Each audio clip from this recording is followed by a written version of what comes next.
सद्गुरु जगत जननी शिवशक्ति स्वरूप माता श्री कल्याणी को चरण कमल में साष्टांग दंडवत गर्दै यहाँहरू सम्पूर्णमा शक्ति हो। जय शम्भो। त आज म के विषयमा यहाँ उपस्थित भएको छु भने मान्छेहरूको जुन धर्मप्रतिको दृष्टिकोण छ र धर्मलाई उनीहरूले जुन रूपमा सोचेका छन्, जुन रूपमा लिएका छन्, त्यो विषयमा चाहिँ मलाई अलिकति टिप्पणी गर्न मन लाग्यो। धर्म के हो त? हामीले धर्मलाई कसरी बुझ्ने र धर्मको पालना कसरी गर्ने?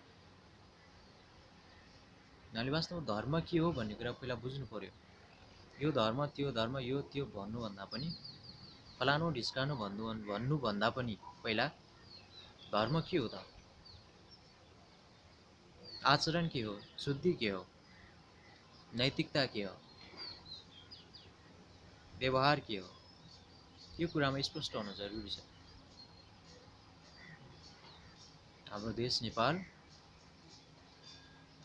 जहाँको म शैक्षिक प्रणाली र यहाँ जुन खालको शिक्षा पढाइ भइरहेको छ, यो कुराको मलाई एकदमै चित्त बुझेको छैन।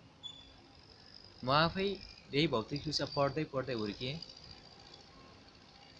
स्कुल हुँदै कलेज हुँदै, तर म आफैले यही भौतिक शिक्षा पढ्दै पढ्दै यहाँसम्म आइपुगे पनि मलाई यो मैले जुन पढेका कुराहरू छन् र जुन हामीलाई यहाँ पढाइएका कुराहरू छन्, यो हाम्रो देश, यो नेपाल, यहाँको यो भूमि सुहाउँदो शिक्षा नै छैन, यहाँको माटो सुहाउँदो शिक्षा छैन, यहाँको हावापानी परिवेश र वातावरण सुहाउँदो शिक्षा प्रणाली छैन नेपालमा।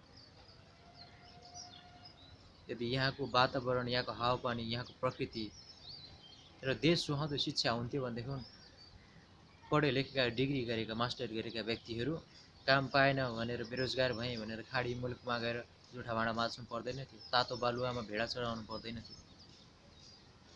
हामी बेरोजगार भयौँ भनेर सडकमा नारा जुलुस लाउने निस्किनु पर्दैन थियो यदि हाम्रो शिक्षा, यहाँको धरती र यहाँको जुन देश सुहाउँदो शिक्षा हुन्थ्यो भनेदेखि कुनै पनि व्यक्तिले, कुनै पनि शिक्षित व्यक्ति बेरोजगार बस्नु पर्दैन थियो। बाटोमा बेरोजगार भयौँ भनेर सरकारको विरोध गर्ने, फलानुको विरोध गर्ने, उसको विरोध गर्ने, अर्काको मुख ताकेर बस्नु पर्दैन थियो। यदि शिक्षा हुन्थ्यो भनेदेखि, सही शिक्षा हुन्थ्यो भने आफैमा सक्षम हुन्थ्यो। शिक्षा भनेको के त? सक्षम बनाउनु होइन। जुन शिक्षाले आफूलाई आफ्नो खुट्टामा उभिन सिकाउँदैन, एउटा काम आफ्नो वरिपरि भएको वातावरणबाट केही काम गर्न सिकाउँदैन, कुनै ज्ञान दिँदैन, सम्भावना नै केही देख्दैन, त्यस्तो शिक्षाको के अर्थ? शिक्षा भनेको सम्भावना हो नि त।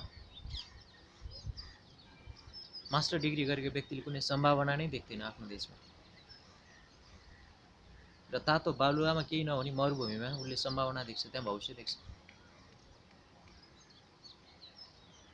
जहाँ घरै घरको संसार छ, जहाँ केही छैन, मान्छे र उही भौतिक संरचना घरै घर, जुन दैवको अगाडि, प्रकृतिको अगाडि त्यो केही पनि होइन। निमेष भरमै त्यो सबै खत्तम गर्न सक्छन् दैवले, प्रकृतिले चाहे। त्यस्तो कुरामा भविष्य खोजेर बसिरहेको छ। प्रकृतिले निःशुल्क रूपमा दिएको यो नेपाल भूमिमा, यो स्वर्गमा कृषियोग्य भूमिहरू छ, नदी नाला, वन जङ्गल, हिमाल पहाड, के कुराको कमी छ? तर सम्भावनै देख्दैन, किनभने हाम्रो शिक्षाले त्यो कुरा सिकाएकै छैन के। हाम्रो यहाँको हिमाल पहाड, यहाँको जमिनमा, हाम्रो यो धरतीमा कति सम्भावनाहरू छ, यहाँ के गर्न सकिन्छ, विकास के हो, प्रगति के हो, के गर्नुपर्छ, कसरी गर्नुपर्छ भन्ने कुराको सम्भावना नै सिकाउँदैन हाम्रो शिक्षाले। त मरिमरि लाखौँ खर्च गरेर कलेज गएर, स्कुल गएर पढ्नुको के औचित्य भयो? पढिसकेपछि त त्यत्रो खर्च गरेर पढिसके कमसेकम त केही सिक्नु पर्यो नि। मैले आफ्नो गाउँलाई कसरी बनाउनु पर्ने रहेछ, विकास कसरी गर्नुपर्ने रहेछ, काम कसरी गर्नुपर्ने रहेछ भन्ने कुरा सिकाउँदैन यो शिक्षाले। मान्छेहरू ठुला ठुला कुरा गर्छन्।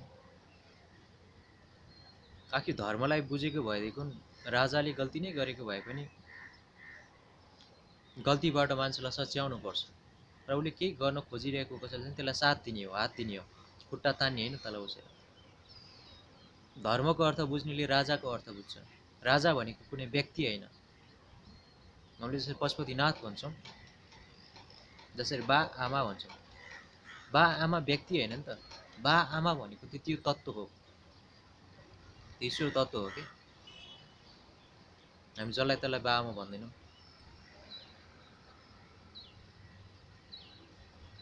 राजा भने कुनै व्यक्ति होइन। यदि त्यो कुरा जान्दथे भनेदेखि आज त्यो हटाए ठिकै छ। हामी आफै गर्छौँ, हामी यस्तो उस्तो, यो हामीलाई सरकारले सबै कुरा छिक्यो रोक्यो भने दुनियाँ गरी हटाए। त आज कस्ता मान्छेहरू चाहिँ राजनीति गर्न गइरहेछन्, राजनीति भनेको के हो भन्ने कुरालाई नबुझिकन,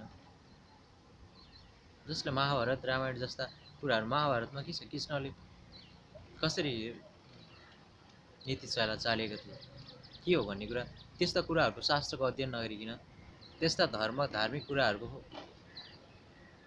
फलो नगरिकन राजनीतिमा छिरेका छन्।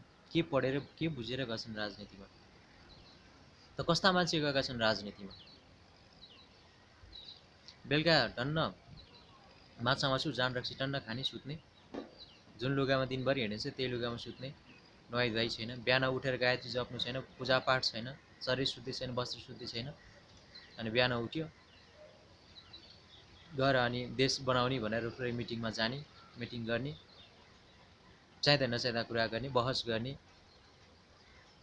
आन्दोलन गर्ने, यो गर्ने त्यो गर्ने, लोसा थाने, सत्ता कुर्सीको लोभ, सत्ताको लोभ, पद चाहिने, पैसा चाहिने, मान प्रतिष्ठा चाहिने। यो नियम किन बनेन? एउटा घर चलाउने व्यक्तिले त बिहान उठेदेखि राति सुत्ने बेलासम्म हरेक नियमहरू हुन्छन् अब धर्मशास्त्र अनुसार, नीतिशास्त्र अनुसार। कुनै पनि नीति नियम, कुनै आचरण नै नबसेका व्यक्तिहरू, कुनै पनि शास्त्र अनुसार नचलेका व्यक्तिहरू देश बनाउँछु समाज बनाउँछु भनेर अघि सरेर त सक्दैन। तिनीहरूले जब आफूलाई बनाउन सक्दैन, आफू स्वयंलाई बनाउन सकेका छैन, आफू स्वयंलाई आचरणमा हिँडाउन सकेका छैनन्, तिनीहरूले समाजलाई कसरी आचरणमा हिँडाउँछन्, देशलाई कसरी बनाउँछन्? जबकि यो देशमा मास्टर डिग्री गरेका व्यक्तिहरू जागिर पाइएन, सम्भावना छैन यहाँ भनेर भौतारिएर सडकमा उत्रेका छन्। ए सरकार रोजगार दे, बेरोजगार मुक्तिको यो गर त्यो गर। यो आवश्यकतै पर्दैन थियो यदि यहाँको शिक्षा सही हुन्थ्यो भनेदेखि। धर्मशास्त्रहरूको अध्ययन गर्नुहोस्, धर्मशास्त्रहरूले धेरै शिक्षा दिएका छन्। पुराणहरूको अध्ययन गर्नुहोस्, पुराणहरूमा एक एक मान्छेको जिन्दगी जिन्दगीलाई सफल बनाउने एउटा जिन्दगी जिउने कलाहरू छ, जिन्दगी जिउने एउटा सूत्रहरू छ पुराणहरू, वेदहरूमा छ।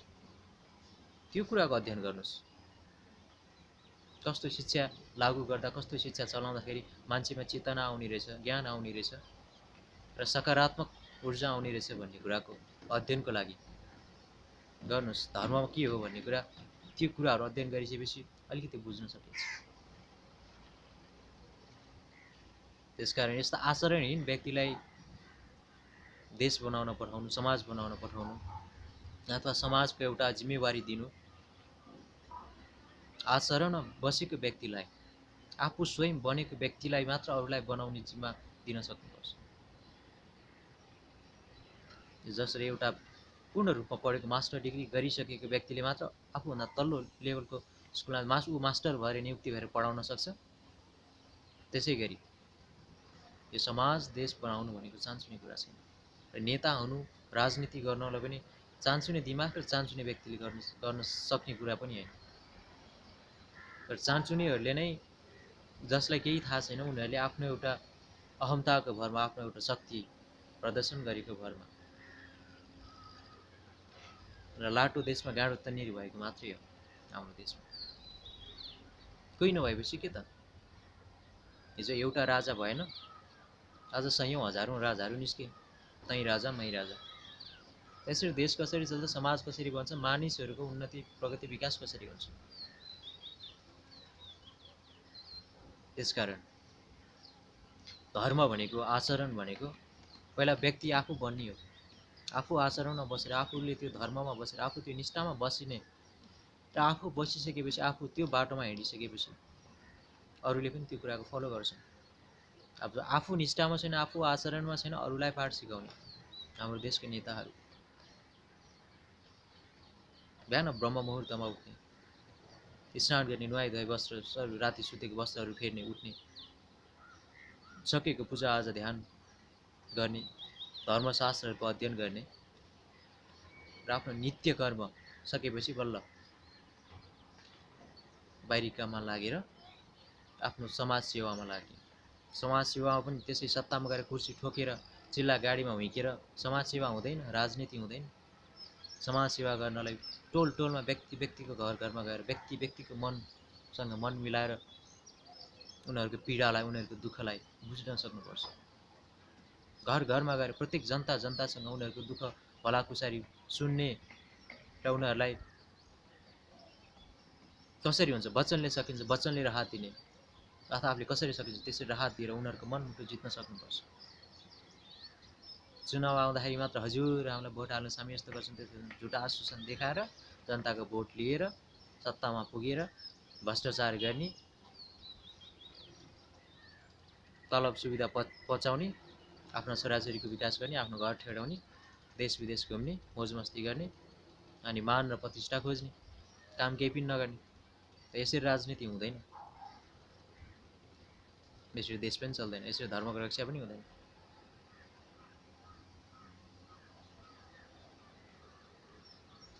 धर्मनिरपेक्षता रे के बुझेर धर्मनिरपेक्षता गरेको? पहिला धर्मलाई बुझ, सापेक्ष र निरपेक्ष भनेको के हो त्यो कुरालाई बुझ। धर्म भनेको कुरै थाहा छैन, धर्म भन्ने कुरालाई आफ्नो आचरणमा उतारेकै छैन, जिन्दगीमा धर्म भन्ने कुरालाई अनुसरण नै गरेको छैन, त्यसले धर्मनिरपेक्ष सापेक्ष यो त्यो भनेर भन्ने। जसले मानव के हो, मानवता के हो, मानवताको धर्म के हो भन्ने कुरा बुझ्दैन, त्यसले जातीयताको कुरा गर्ने। कहाँको ज्ञान हो, कहाँको शिक्षा हो?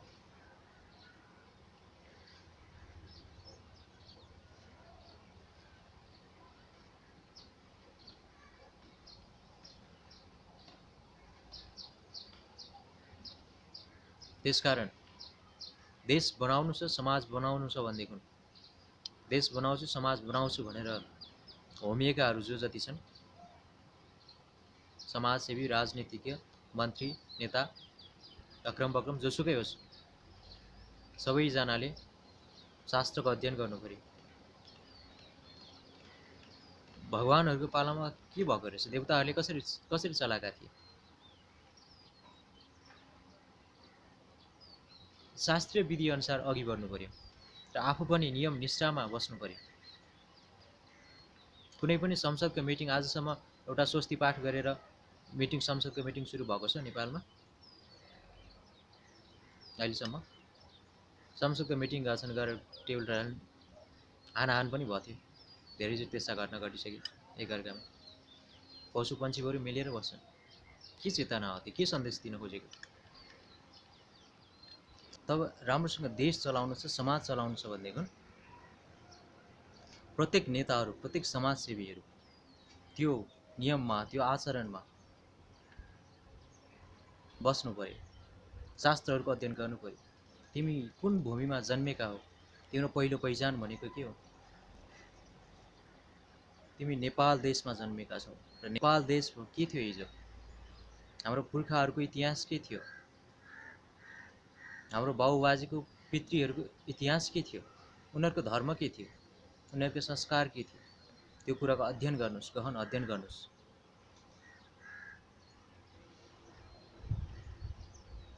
एउटा नित्य एउटा शरीरको शुद्धि राख्न नसक्ने, एउटा तनको शुद्धि राख्न नसक्नेले मनको शुद्धि कसरी राख्न सक्छ?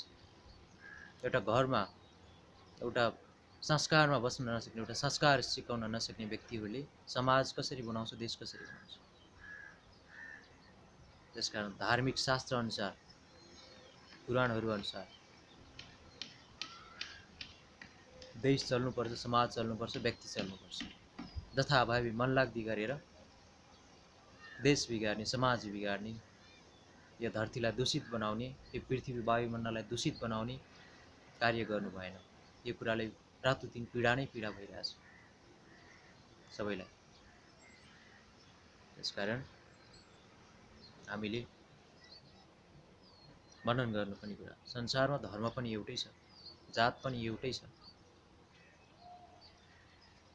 भेद छैन। त्यो कुरालाई बुझ्नु पर्यो।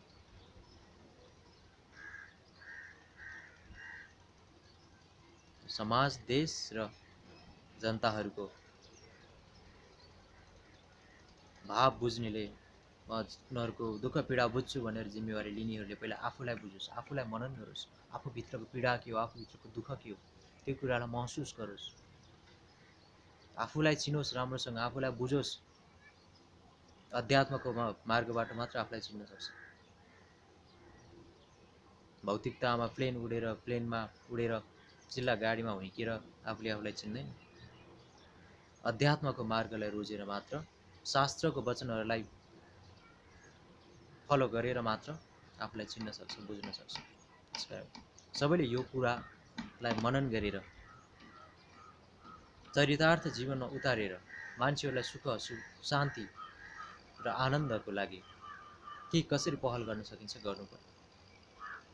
जथाभावी मन लाग्दी लाटो देशमा गाँडो तन्नेरी भनेर जथाभावी गर्नु भएन।